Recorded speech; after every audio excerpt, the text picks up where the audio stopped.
Bom, gente, vocês sabem que mesmo após a popularização do GPS, um instrumento imprescindível em várias situações é a utilização para fins de meio de orientação geográfica, é a utilização de uma bússola, né? Uma bússola, ela nada mais é do que um mini ímã. Você pode fazer uma bússola simplesmente pegando um alfinete, tá? Uma agulha metálica, deixando em cima de um ímã para imantar essa agulha, deixa lá uma meia hora em cima desse ímã, tira essa agulha, atravessa numa rolha, pega essa rolha com a agulha imantada e coloca num potinho com água. Essa agulha imantada ela vai se organizar em uma direção bem específica, porque uma bússola ela sempre se alinha de acordo com o campo magnético do local onde ela se encontra. No caso, o campo magnético terrestre, se não houver nenhuma interferência externa. Então, entendendo que uma bússola é um mini ímã, é um ímã meio fraquinho, durante muito tempo as pessoas se perguntavam por que o polo norte magnético da bússola sempre aponta para o norte geográfico do planeta Terra, porque sempre aponta. Qualquer bússola, o polo norte magnético dela vai apontar para o norte geográfico do planeta Terra. No local que eu estou aqui, Chapecó, Santa Catarina, à minha direita o Sol nasce. Então lá é o leste, aqui é o oeste, o norte é aí, ó, apontando para a câmera. Então, se eu pegar uma bússola qualquer aqui e consultar ela nesse exato momento, ela deveria apontar para lá, em direção ao norte geográfico do planeta Terra. E durante muito tempo as pessoas ficaram intrigadas com esse fato. Somente lá pelo ano de 1600 é que um cientista inglês chamado William Gilbert, ele deu uma explicação que é aceita até hoje para esse comportamento da Terra, comportamento da bússola. Ele propôs que a Terra se comporta como um enorme ímã. A Terra se comporta como um gigantesco ímã. Hoje se sabe que isso é verdade. A Terra se comporta como um enorme ímã, não porque ela tem no núcleo um enorme ímã, mas o núcleo da Terra, que é feito de metal líquido, que fica gerando essa rotação do núcleo da Terra, é que produz o campo magnético dela. Então, entendendo que a Terra se comporta como um gigantesco ímã e que ela produz o seu magnetismo próprio através do núcleo que fica girando, vamos entender da seguinte maneira. Aqui eu tenho a representação de uma bússola, tá? Essa representação clássica de agulha imantada, onde aqui nós temos o norte magnético, essa parte pintadinha de preto aqui, e essa parte de baixo representa o sul magnético. O norte magnético de uma bússola sempre aponta em direção ao norte geográfico do planeta Terra, ao passo que o sul magnético da bússola aponta sempre para o sul geográfico do planeta Terra. Agora vamos aprender.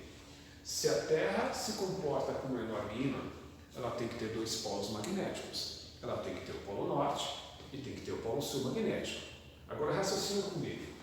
Se o norte magnético da bússola é atraído por esta região aqui de cima, é porque aqui em cima tem que ter um polo de nome diferente desse, né? Afinal, somente polos de nomes diferentes se atraem.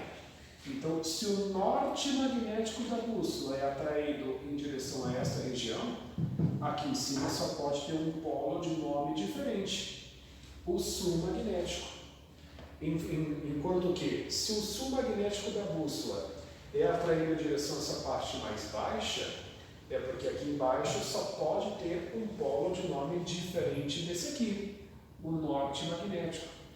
Então tem que tomar cuidado, porque há essa confusão. O norte geográfico do planeta Terra está próximo ao sul magnético dela, enquanto que o norte magnético da Terra coincide estar próximo do sul geográfico. Não coincide exatamente por conta do eixo de inclinação do planeta Terra, né? Então tem que tomar um pouco de cuidado, porque norte magnético é uma coisa, norte geográfico é outra.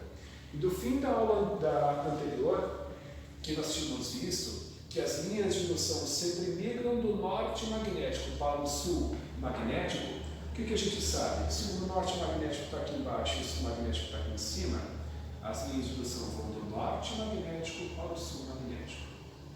Do norte magnético para o sul magnético. É desta forma que as linhas de indução do campo magnético produzido pelo planeta Terra se comportam. Tudo bem? Então, entendendo que a Terra se comporta como um gigantesco ímã, ela tem dois polos magnéticos. O norte magnético está ali próximo ao sul geográfico, e o sul magnético está próximo ao norte geográfico do planeta Terra. Tudo bem? Nem sempre foi assim. Eu não sei se a cada era glacial, me parece, que há uma inversão no sentido, inversão na polaridade do planeta Terra, tá? Se eu não me engano, na última era glacial pela qual a Terra passou, que eu não lembro ao certo quantos anos isso, quantos séculos faz, o norte magnético coincidia com o sul magnético do planeta Terra. O norte magnético coincidia com o norte geográfico do planeta Terra. E esse campo magnético que a Terra produz é extremamente importante, porque esse campo magnético funciona como uma espécie de escudo protetor das partículas eletrizadas que vêm do espaço sideral. Tipo, você já ouviu falar na expressão vento solar, ou sabe que na superfície do Sol a todo instante há explosões. Essas explosões que acontecem na superfície do Sol lançam para muitos lugares do espaço partículas cheias de cargas elétricas, e muitas delas chegam até nós aqui na Terra. Só que o campo magnético interage de tal forma com essas partículas, de tal modo a não deixar que essas partículas entrem. Na verdade, algumas delas entram sim, elas são capturadas por esta região aqui de cima e por essa região aqui de baixo, regiões bem específicas chamadas de cinturões de Van Allen.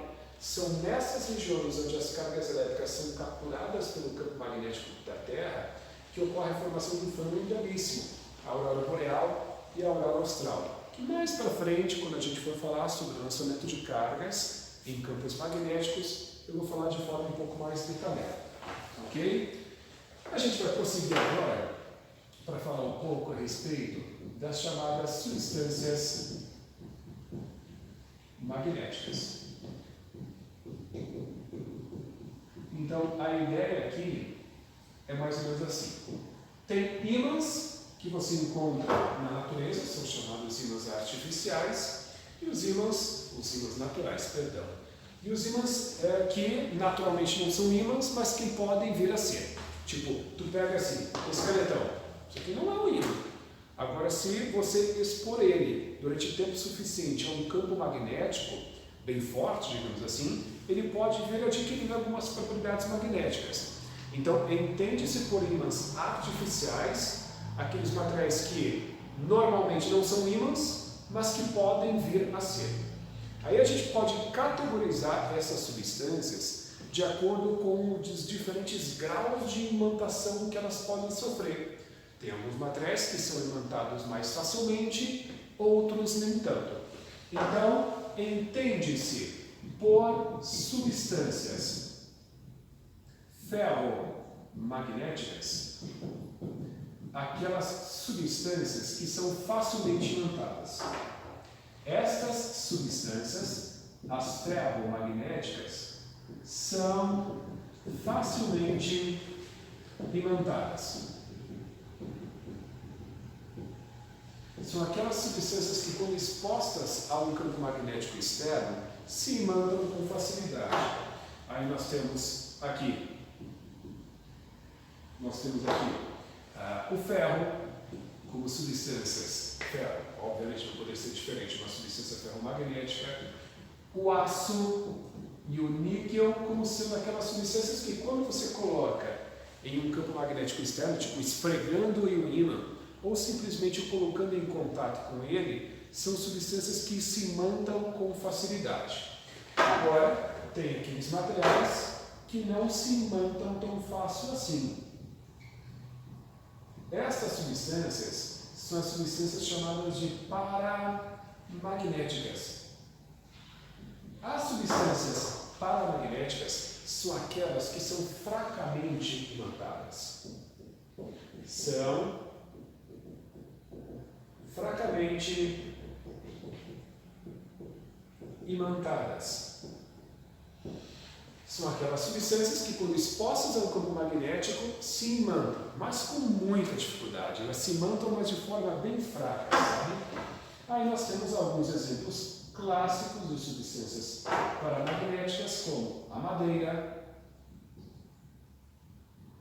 o plástico, mas não é só isolante elétrico que apresenta comportamento paramagnético, não, tá? Nós temos a madeira, temos o plástico, e temos o alumínio e o cobre como sendo materiais paramagnéticos. Agora, a última dessas categorias de substâncias, as substâncias diamagnéticas, elas apresentam um comportamento bem estranho, sabe? Então, aqui não são uma categoria de substâncias que são fortemente, fracamente, medianamente imantáveis. São substâncias que apresentam um comportamento bem estranho. Então presta atenção. Se você pegar, por exemplo, o ímã em forma de barra, norte e sul, e colocar aqui um prego de aço do lado deste ímã, um prego feito de aço, que é um material ferromagnético. O que vai acontecer? O prego será atraído e atrairá o ímã. Vai acontecer isso aqui, ó. Os dois vão ser puxados um em direção ao outro. Se haverá uma atração, convenhamos, é porque na cabeça do prego vai ser imantado um polo de nome diferente desse aqui, né? Aqui vai ser gerado um polo norte e automaticamente aqui vai ser gerado um polo sul. Ok, nada de normal quanto a isso. Uma substância ferromagnética. Agora imagine que aqui ao lado eu refaça esta experiência, só que agora eu dou um jeito de elaborar e colocar aqui perto um prego feito de ouro. Ouro. O ouro é um material diamagnético e como todos os materiais diamagnéticos, quando eles são expostos a um campo magnético externo, ao invés de serem atraídos, como um prego de aço, eles são repelidos. Entre a fonte produtora de campo magnético, o ímã, e o material diamagnético, haverá uma repulsão. Então, se haverá repulsão entre a cabeça do prego e o polo sul colocado perto dele, é porque aqui vai ser gerado um polo sul e aqui na ponta do prego um polo norte. Então, de forma bem simples e objetiva, os materiais diamagnéticos são aqueles que, quando expostos a um campo magnético externo, ao invés de serem atraídos, são repelidos. Como é o caso do ouro, da prata, do bismuto e da água. São materiais diamagnéticos. Tudo bem? Então aqui a gente identificou as substâncias quanto aos diferentes graus de imantação, quando são expostos a um campo magnético externo. E aí, para finalizar essa segunda videoaula sobre magnetismo, a gente vai falar sobre o campo magnético uniforme. Isso aqui é mais uma formalidade, porque a gente vai tecer algumas comparações, inclusive com o tipo de campo que a gente viu no passado, que é o campo elétrico uniforme. Então, imagine aqui a seguinte situação. Aqui eu tenho a representação de um ímã em forma de barra, tá? Daqueles que o Coyote usava para puxar o papaléguas lá no desenho animado, com o polo norte aqui e o polo sul nessa segunda parte.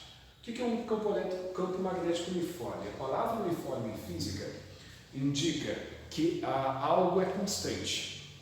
Aqui, todas as propriedades do campo magnético são constantes. Ou seja, campo magnético uniforme é um campo magnético que tem sempre o mesmo módulo, tem sempre a mesma direção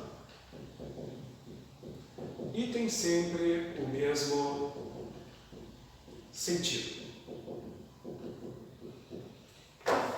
Importante, ter mesma direção e mesmo sentido significa apontar sempre para o mesmo lugar, para o mesmo